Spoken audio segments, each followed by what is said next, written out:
仲住咗嚟，我就係攞住走嚟啊！佢啲呢蚱蜢食啦，nó no rồi. Này cái này chỉ cả cái tên này chả mong nó không có lên,但是chỉ nó cũng lên vì cũng yên bảo đại,因为本身这帮papaya sauce nó, hắn做个糟nó,因为欧洲cũng都肯只比不古路呐，所以山路 travel， 但是只种菜个来同，cũng都冇一帮个 papaya sauce 就只样的弄了，佢一當咩咪多講啦，以上子，但是我哋頭有冇，佢上下做咩熟啦，但比如冇一樣啊嘛，比如冇，我冇平時個咧，做 papaya 嗰啲呢chả mong。我有時啊，做過攞多高嘅，一樣咧只騰裝住邊度咧，我個家下個邊食咗就只得多高個多高，揀個當初到佢啲呢隻冇，呀，你估下，估哪下估個咧路啊，幫香港advertise 啊，種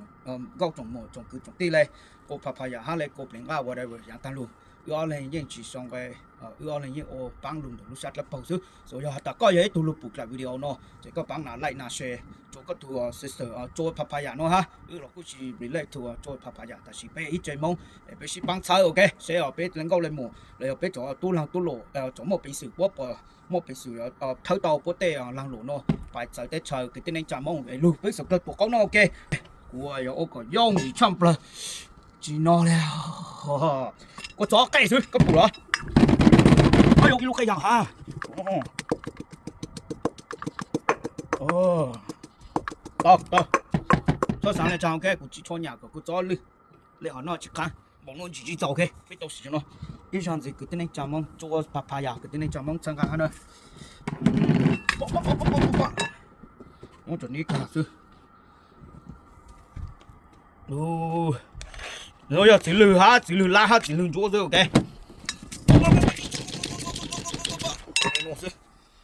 不chờ, ô chú yo. Chú cho nó, những cái chú á, cho căng nhông căng thù á. Cái con xoay chú xa tao cho bụng cô chỉ căng nó. Ót là thôi, ót là. Ít cá siêu, cũng đã có chật chật. Nó siêu những căng hồ.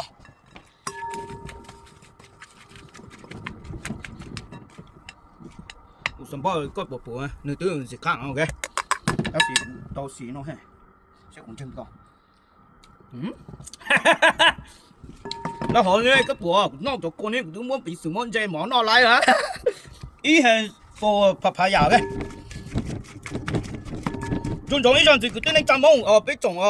mong là small business bố một business hay cái cho chào của bố là so sánh chỉ tông đến bên nó này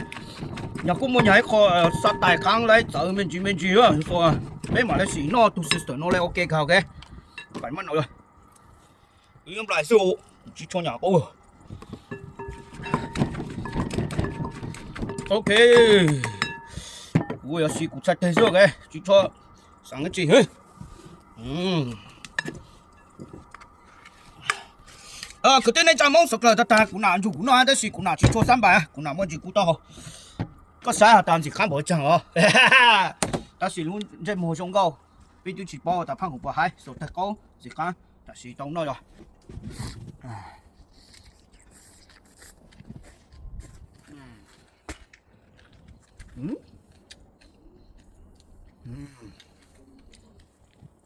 Cái bụng này của họ á, chỉ thằng trông chỉ bên nó là họ, tụi cô ấy có cá hay họ, của tụi cái để quý à ta con này để những bán cường cô này lớn ta là lấy quý từ ha, quý ấy tụi này chỉ cho nhà nó cá gì đó, ta con nó hiện bán hiện cho việc trong là ta người của sao gọi cho chấm mang các cái gì hay giờ cũng nên nó tặng mà trông gì sao rồi hạt chú còn chế bên nó uống nó đi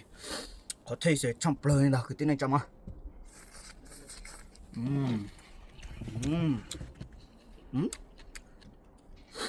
oh my god với chủ cô tổ công này chúng tôi nhiều căng hình như là tay cô thổ cao của Vinh Long trong Pattaya căng cửa có bữa nào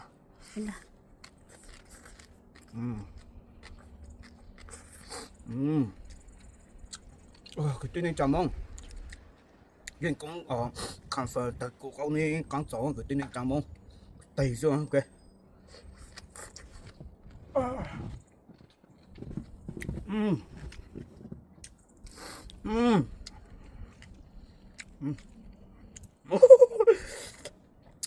bên chỉ to này biết tập phương à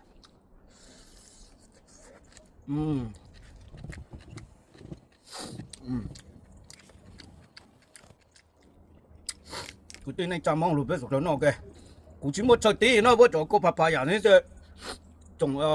tôi sẽ sửa cho nó là như ô lấy so tàu cắn cho bờ rồi cũng nó cũng chỉ trồng chỉ bên nội này mua chỉnh là um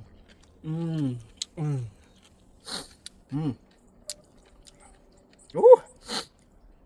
um cái nó hả cái so phư hả mà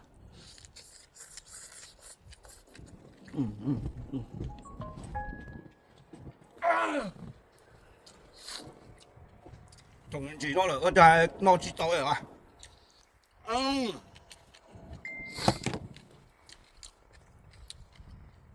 nó lên nó xưa cứ tên trăm mông sực à băng lại ha băng nạp xe ha giờ ta cái ấy tụng nhà của tụi câu có chỉ cho tụi cái chi băng ổ được nữa cho cô nói băng số nên cũng khám phá ok cái gì cơ